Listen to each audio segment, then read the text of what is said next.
Bueno, en esta oportunidad contamos con la participación de Enrique. En su experiencia académica es auxiliar de investigación del Instituto de Estadística del IETA, perdón.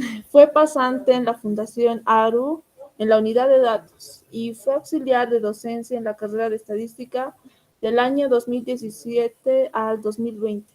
Actualmente es egresado de la carrera de estadística. El expositor expondrá el tema el algoritmo EM para mezcla de distribuciones normales. Adelante, por favor, Enrique. Buenas tardes, muchas gracias. Bueno, permítanme compartir. Bien, tengan ustedes muy buenas tardes. Mi nombre es Enrique Alejandro Laurel Cosío. Bueno, el tema que hoy les voy a impartir es el algoritmo M para una mezcla de distribuciones normales. Bien, tal vez ya yendo de lleno a lo que vamos a tocar hoy. Primero vamos a tocar como punto 1 la mezcla de distribuciones, cómo se plantea o se define un modelo de mezclas y cómo es la mezcla de distribuciones normales. Como punto 2, el algoritmo M, las ideas básicas que conlleva este algoritmo, los pasos E y M, que son por el hecho de que se llama así el algoritmo M. Y por último, en este punto vamos a ver el ajuste a una distribución de mezcla y en particular una distribución de mezcla de normales. Y como punto 3, la aplicación del algoritmo M en el software R. Bien. Bien, la mezcla de distribuciones. ¿Qué es un modelo de mezclas? Es la pregunta. Sabemos que muchas o algunas variables aleatorias provienen de distribuciones únicas, como la distribución normal. Como podemos ver en este histograma de la parte izquierda, notemos que si suponemos que estos datos provienen de algún estudio, se comportan de alguna manera... Enrique, perdón, no estás compartiendo tu pantalla. Uy, ya. Gracias. Creí que sí. ¿Me confirman, por favor, si se puede ver la pantalla? Ahora sí se puede ver. Ah, ya. Muchas gracias. Disculpen el inconveniente. Como les decía, vamos a tocar 3 puntos, la mezcla de distribuciones, el algoritmo M como segundo punto y como último punto la aplicación del algoritmo M en el software R. Bien, en particular a la mezcla de distribuciones normales. Continuando, el primer paso vamos a definir el modelo de mezclas. Nos vamos a preguntar qué es un modelo de mezclas y sabemos que varios datos o variables aleatorias provienen de distribuciones únicas, como la distribución normal, ¿cierto? Si notamos en el gráfico del izquierdo, si suponemos que estos datos provienen de algún estudio, notemos que estos datos se distribuyen normalmente por la forma de campana que tiene este histograma. Bien, pero muchas veces en la vida real, o en la mayor parte de la vida real, las variables aleatorias pueden provenir de una mezcla de varias distribuciones. O antes pueden no tener alguna forma convencional de alguna distribución o algún modelo. Por ejemplo, las convencionales son la distribución exponencial, tal vez la distribución de Fisher, chi cuadrado y demás, ¿cierto?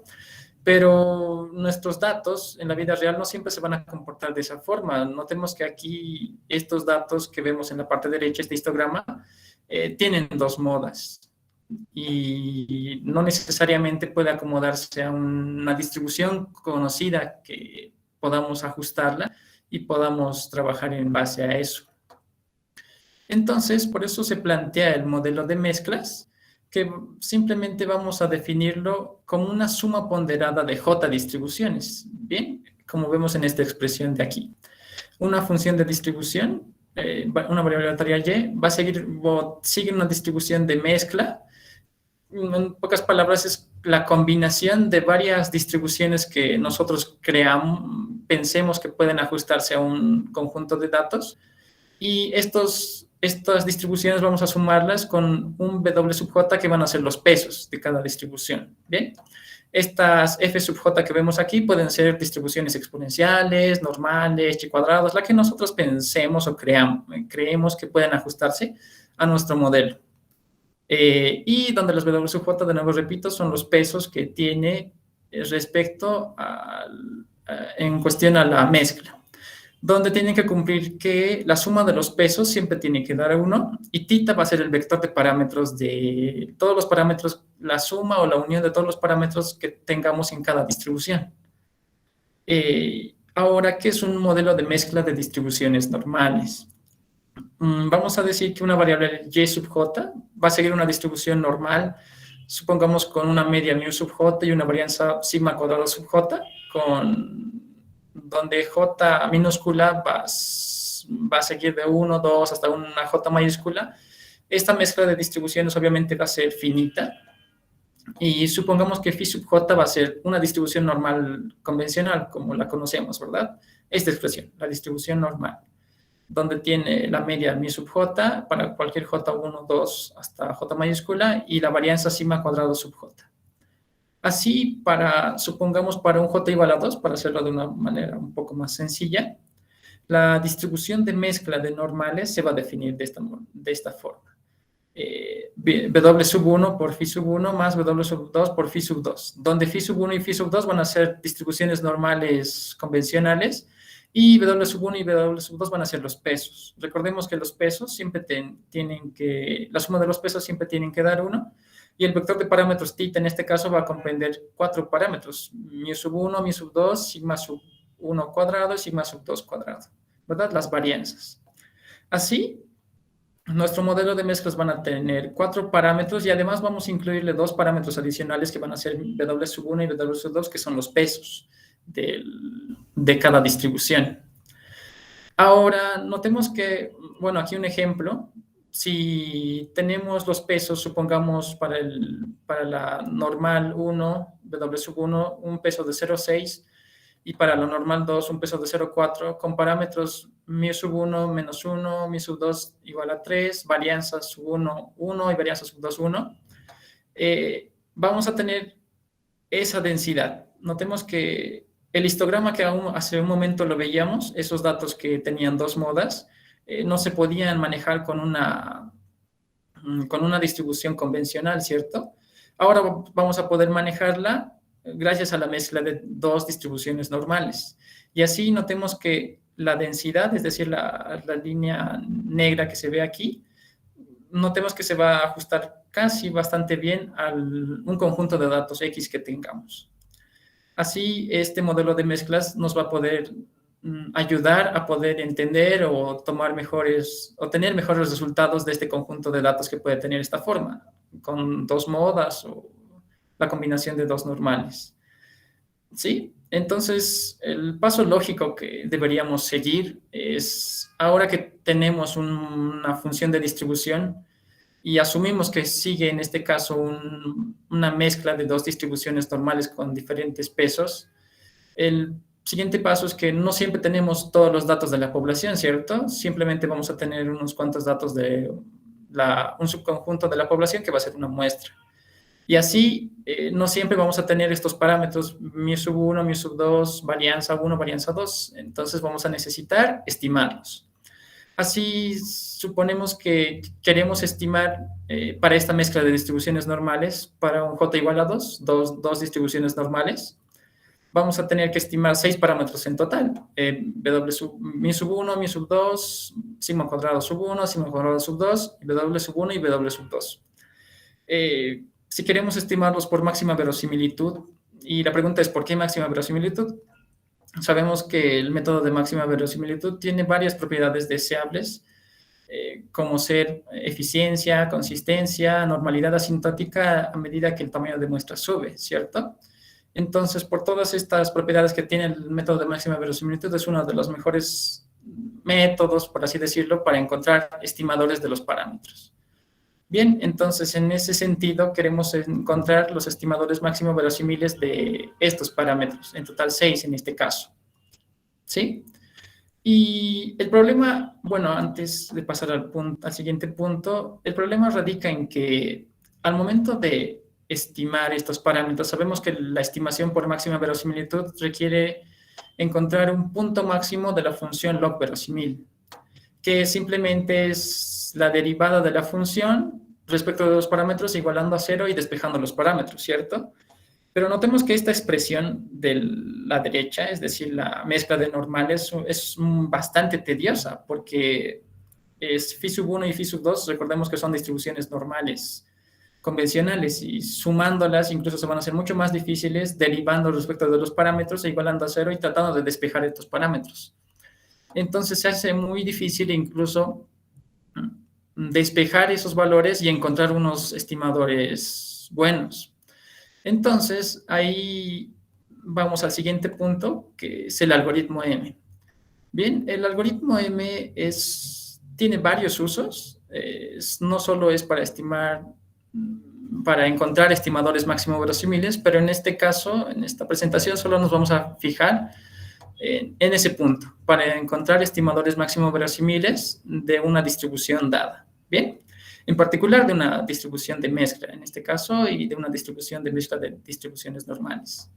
Bien, entonces pasemos ahora, una vez conocido qué es una mezcla de distribuciones, al algoritmo M.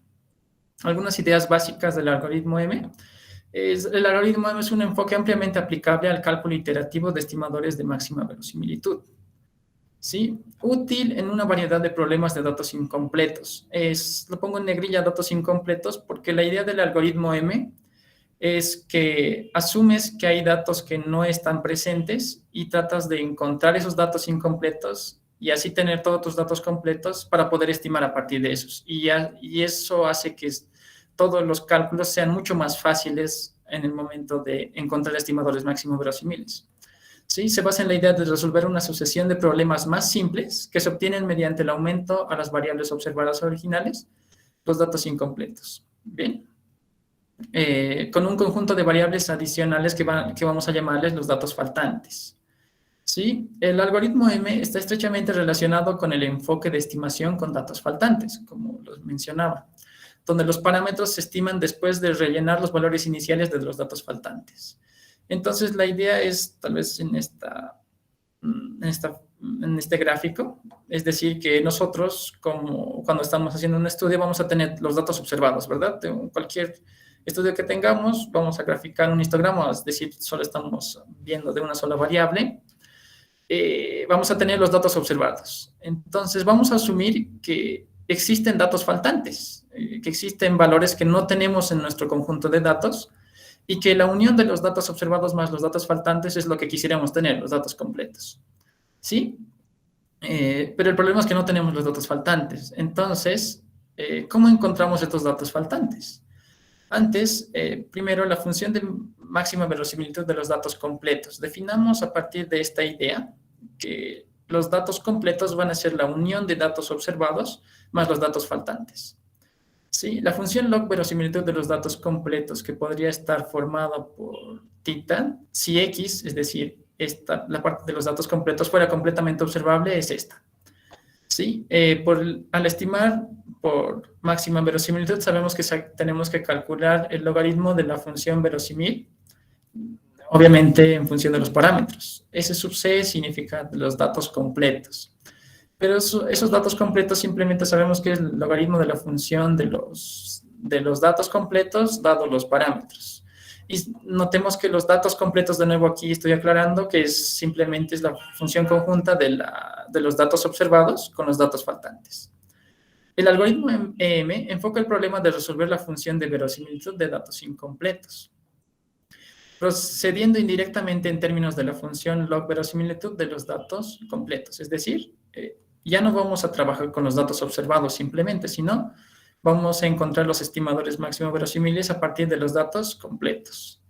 ¿Sí? Como esta función no es observable, los datos completos, porque nos faltan los datos faltantes, valga la redundancia, esta es reemplazada por la esperanza condicional, dado los datos observados, usando un ajuste correcto para el parámetro θ. ¿Sí? Entonces, el algoritmo M es básicamente se va a resumir en dos pasos, el paso E y el paso M. ¿Qué es el paso E? El paso E es calcular esta función Q, que va a depender de dos cosas, que en palabras sencillas, bueno, resumiendo la función Q, ¿qué va a ser? La esperanza matemática de los datos faltantes, dados los datos observados, que es la variable y valores iniciales de los parámetros, del logaritmo de la función de máxima verosimilitud de los datos completos. Ese va a ser el cálculo del paso E. Bien, ¿qué estamos haciendo en este paso? Estamos calculando los valores que esperamos que son los datos faltantes. Bien, esos huecos que existían en nuestro conjunto de datos, vamos a rellenarlos con la esperanza matemática de esos datos faltantes, en pocas palabras. Y en el paso M vamos a maximizar esa función. Una vez que tenemos la función de los datos completos, vamos a maximizarlos, es decir, vamos a derivar esta función Q, que gracias a esta forma, a esta expresión, se va a hacer mucho más sencillo, ¿bien? Vamos a derivar esta función Q y vamos a derivar el resultado de los parámetros e igualarlos a cero. Y esos datos que encontremos aquí, esta expresión ya va a tener una forma más sencilla de los valores de los estimadores de mi sub 1, mi sub 2, sigma cuadrado sub 1, sigma cuadrado sub 2. Esos valores van a ser la estimación de los parámetros, pero en el paso K más 1, ¿bien? Entonces, el paso E y M, o sea, el algoritmo M, la idea es que una vez que encuentras estos valores en el paso K más 1, vuelves a estimar los valores faltantes, calculando la esperanza de los valores faltantes a partir de esos valores iniciales que van a ser ya el paso siguiente. Entonces, la idea del algoritmo M es hacer iterativamente el paso E y M hasta lograr una convergencia. La idea de la convergencia, ¿qué significa? Que el valor estimado del paso K con la diferencia del valor estimado con el paso K menos el K menos 1, digamos, va a tender casi a cero. Es decir, ya va a haber un punto en que no se va a mover más ese valor y ese es el valor estimado. ¿Bien? Estimadores máximos verosímiles. ¿Cuál es la idea, digamos, la interpretación de la iteración del algoritmo M? Supongamos que nuestra función de verosimilitud es esta línea negra resaltante que está aquí. Esa es la función de log verosimilitud. Entonces, la idea es empezar por un valor inicial. Supongamos este θ sub n. ¿Bien? Un valor inicial. Esos valores iniciales tenemos que encontrarlos ya sea por criterio del que está haciendo el estudio, ya sea por experiencia o sabiendo qué forma tienen tu distribución. Porque recordemos que tenemos que asumir que sigue una distribución tus datos. Entonces, encontramos los valores iniciales de los parámetros en algún valor. A partir de esa función, calculas la función de log verosimilitud, pero estimada, digamos, que se va a aproximar a la verdadera, que está en negro fuerte. ¿Bien? Entonces, si tienes el valor inicial, cualesquiera, al hacer las iteraciones del algoritmo M, primero calcular los valores faltantes y luego maximizar esos valores, vas a encontrar un punto máximo de esa función, de esa log verosimilitud, porque no es la verdadera todavía. Una vez que tienes esos valores, ese valor se va a volver en el valor inicial, pero en el paso θ n más 1. Tienes ese valor, vas a volver a encontrar una función log verosimilitud mucho más cercana al punto máximo. Y así cada que itere, esta función de log verosimilitud se va a ir moviendo al punto máximo de la función. Y esa es la idea de la función por máxima verosimilitud, ¿verdad? Encontrar el punto máximo de la función de log verosimilitud. El algoritmo M garantiza que en cada iteración que hagamos, los valores de los parámetros mejoran, es decir, siempre se van a aproximar al punto máximo. ¿Bien?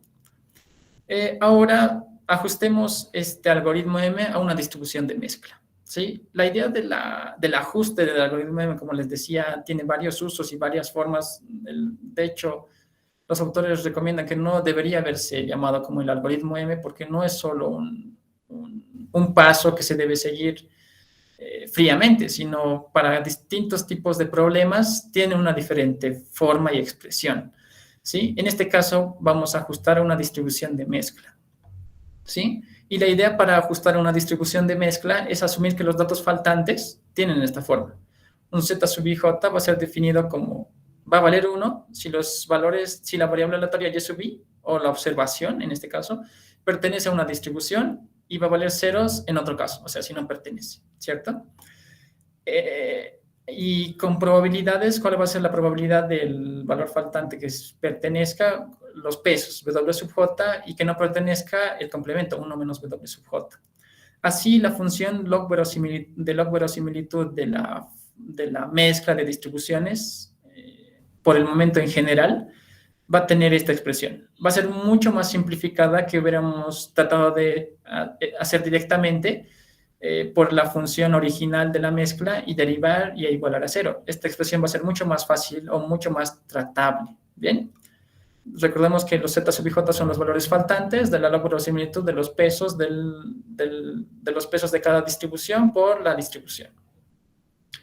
Así, el paso E en el algoritmo, el paso E en la mezcla de distribuciones va a ser, la función Q va a tener esta expresión, donde nuestros datos que queremos hallar en el paso E es esta parte, la esperanza de los datos faltantes, como lo mencionaba, dado los datos observados y dado los tita, un tita inicial, un valor inicial de los parámetros, ¿verdad?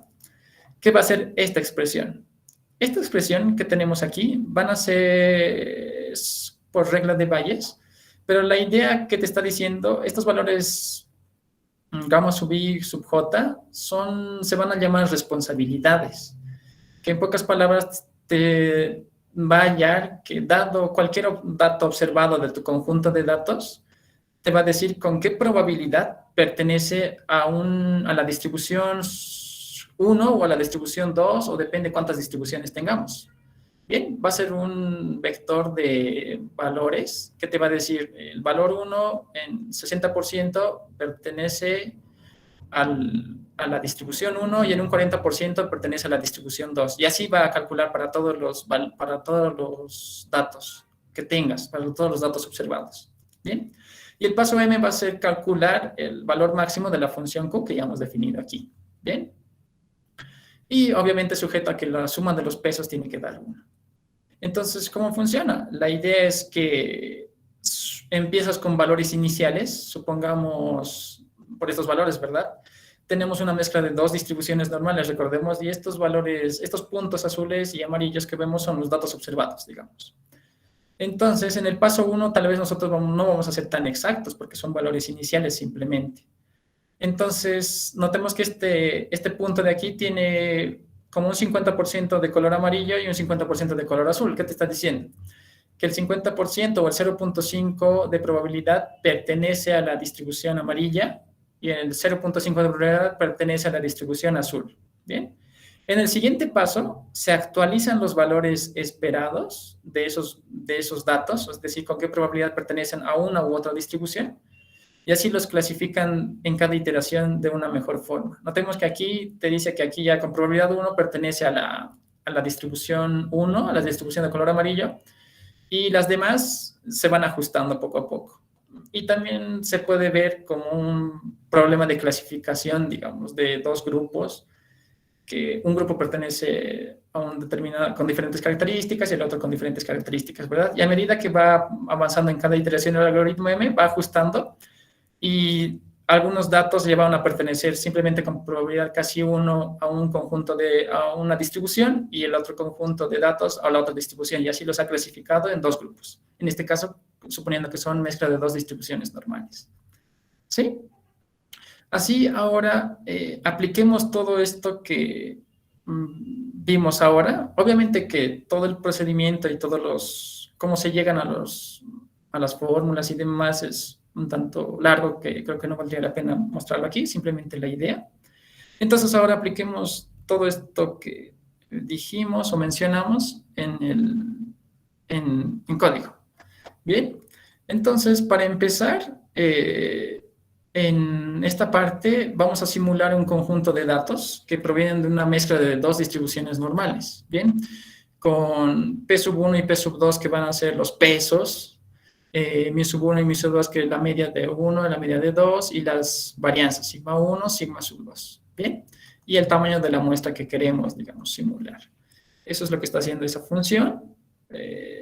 y luego vamos a calcular, bueno, aquí vamos a definir la densidad de la mezcla de dos distribuciones normales. Bien, obviamente estamos definiendo, obviamente con dos parámetros de pesos, P sub 1, P sub 2, los parámetros de las medias, mi sub 1 y mi sub 2, y las varianzas, sigma sub 1 y sigma sub 2.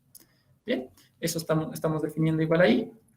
Ahora vamos a simular un conjunto de 1000 datos con pesos 0.6 para el dato, para la primera distribución, 0.4 para la segunda distribución, media de -1 para la primera, 3 para la segunda y varianzas 1 y 1. Bien, simulamos esos datos, graficamos esos datos y notemos que es este problema, ¿verdad? Suponiendo que estos datos provienen de algún estudio, tienen este histograma. No podemos de nuevo ajustar a una distribución convencional, pero podemos pensar que es la mezcla de dos distribuciones normales. Asumimos ese supuesto.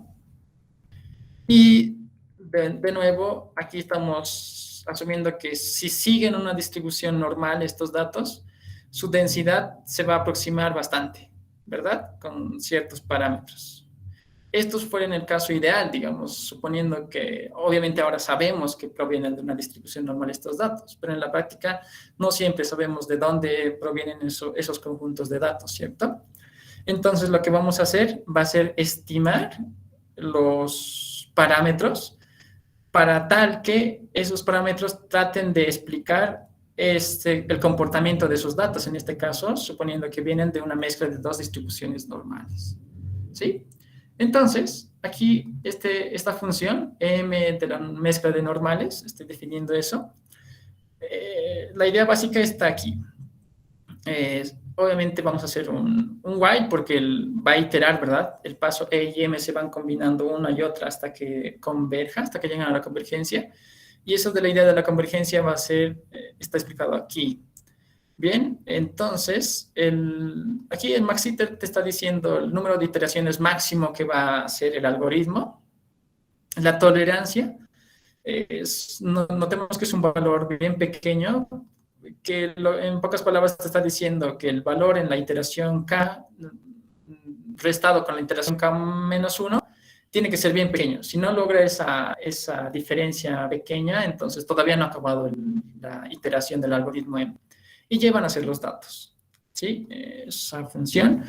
Ya, aquí estamos en pocas palabras definiendo los pasos E y M.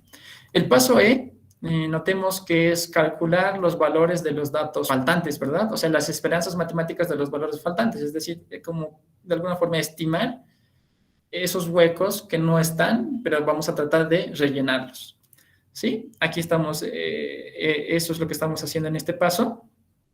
Y en el paso M estamos encontrando los nuevos valores de los parámetros para mi sub 1, mi sub 2, para las varianzas y para los pesos, ¿sí? Y este código, este algoritmo se va a detener hasta que de nuevo la tolerancia sea menor a 1 por 10 a la menos 5, ¿sí? Declaramos la función. Entonces, recordemos que necesitamos valores iniciales, ¿cierto? Valores iniciales que se puedan de alguna forma aproximar a nuestros datos, ¿bien? Ahora, estos valores iniciales son bastante, tienen que ser bastante, de alguna forma, aproximados o lógicos, porque si ponemos valores iniciales cualesquiera que sea, o sea, un valor X, no siempre va a converger o va a poder ajustarse a la distribución. Eso pasa cuando hay más de una moda, ¿bien? Pero cuando tu mezcla de distribuciones normales solo tiene una moda, entonces cualesquiera valores iniciales que les pongas va a llegar al punto máximo y va a estimar de la mejor manera. Pero en este caso, cuando tenemos valores, tenemos dos modas, o dos puntas, por así decirlo, dos puntos máximos, entonces el algoritmo necesita de alguna forma valores iniciales lo bastante lógicos. ¿Y eso cómo vamos a lograrlo? Ya es conocimiento de tus datos, ¿verdad? ¿Qué forma pueden tener? Más o menos, notemos que aquí el punto máximo, suponiendo que vienen de dos normales, es -1. La media del primero, la media del segundo es 3, aquí está. Y las varianzas dependiendo de cuánto se abre, digamos, cada distribución, ¿sí? Ahí declaramos los valores iniciales. Entonces, hacemos que el algoritmo M corra ya está ya calculado, digamos, y si queremos ver los resultados del algoritmo M, ¿qué te está diciendo? Ha estimado los parámetros. Recordemos que el parámetro del valor 1 era la probabilidad o el peso de la distribución 1, que era 0.6, ¿verdad? Y se ha aproximado bastante. El estimador te está diciendo a partir de un tamaño de muestra de 1000 datos, es 0.6, 0.4, 84, 71. Estos valores, ahora el peso del 2, de la distribución 2, no se calculó porque simplemente sabemos que es el complemento del peso del 1, en este caso como son dos distribuciones. La estimación del parámetro de la media de 1 es menos 0.99, que el valor verdadero era menos 1, que es bastante aproximado. La estimación del parámetro sub 2, mi sub 2, que era 3, se aproxima a 3.07. Y la varianza 1, que eran tanto de la primera distribución como de la segunda, el algoritmo M también se ha aproximado bastante, ¿sí? ¿Y en cuántas iteraciones ha hecho? Te está diciendo esto. Ha iterado 23 veces. ¿Y ha habido convergencia? Sí, ha habido convergencia. Es decir, la diferencia del valor de la log verosimilitud en el paso K más 1 menos el K es menor a 1 por 10 a la menos 5. Y ahora, si graficamos estos con los valores estimados, la densidad, notemos que sabíamos que la distribución verdadera es lo que está en la línea negra, ¿verdad? Y al estimar por método de máxima verosimilitud con el algoritmo M, hemos estimado la línea roja, con esos parámetros estimados, la densidad. Así notemos que los valores se aproximan bastante, de hecho la densidad se aproxima bastante y podemos sacar o ver el comportamiento de este conjunto de datos de mucha mejor manera, porque ya sabemos cómo se distribuyen, ¿sí? Y sacar mejores resultados. Una de las deficiencias del algoritmo M es que puede ser muchas veces lento al converger, es decir, aquí lo he hecho en 23 iteraciones, muchas veces puede tardar muchas más, entonces es algo pendiente que tal vez está abierto. Obviamente ya hay maneras de que este algoritmo sea un poco más corto,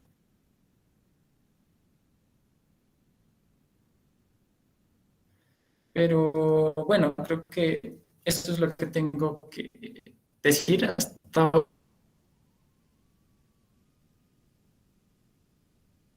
ahora. No sé si... Muchas gracias. Bueno, no sé si hay preguntas.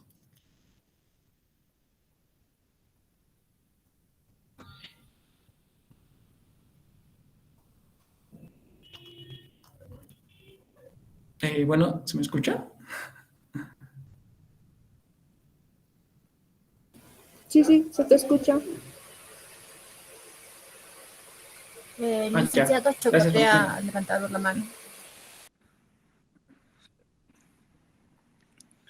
Ya. ¿Sí? ¿Qué pregunta tiene? ¿Se me escucha, cierto? Sí. Sí, se le escucha. Ya, con respecto a esa mezcla de normales, ¿cómo determinas o qué sugieres en la determinación de los valores iniciales?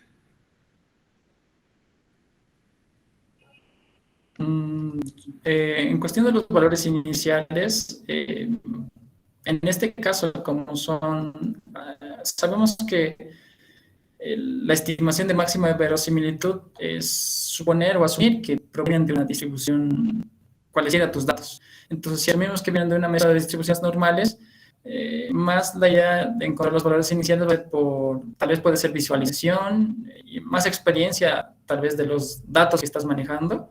En este caso, si asumimos que son normales, como decía, podemos encontrar el valor de la media mi sub 1 como menos 1, digamos, como un punto máximo de una normal, y de la segunda el valor 3, ¿verdad?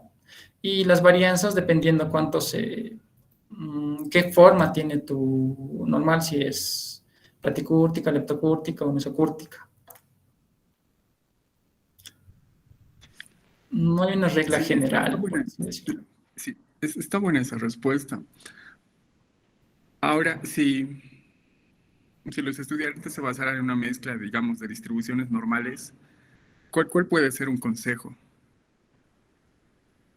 Punto 2. Ya. Y si por alguna razón el algoritmo M fallara, porque no toda técnica de estimación te garantiza, ¿no?, que puedas obtener buenos estimadores. ¿Cuál sería la sugerencia? Ya, para la pregunta 1, si la idea o la sugerencia para encontrar los valores iniciales, suponiendo que vienen de una distribución, mezcla de dos distribuciones normales, tal vez sería la visualización de tus datos y ahí encontrar unos valores. Ahora, respecto a la segunda pregunta, si el algoritmo M no funciona porque muchas veces algún método no puede funcionar, dado un conjunto de datos, tal vez sería encontrar otros métodos de maximización, como podría ser el método de Quasi-Newton, para encontrar valores óptimos de los parámetros. Podría ser.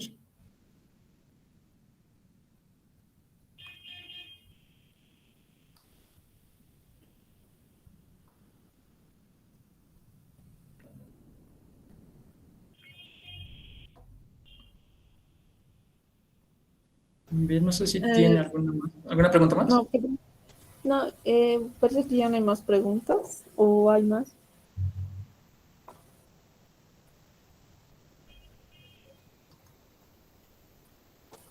Bueno, no. Bueno, muchas gracias, Enrique, por tu exposición y también por ser partícipe de estas charlas por la semana aniversario de la Cátedra de Estadística. Y bueno, de manera simbólica se te va a hacer la entrega del certificado por tu interesante exposición. Y bueno, esperemos que haya otra oportunidad que puedas compartir otros temas. Muchas gracias por tu exposición. Muchas gracias.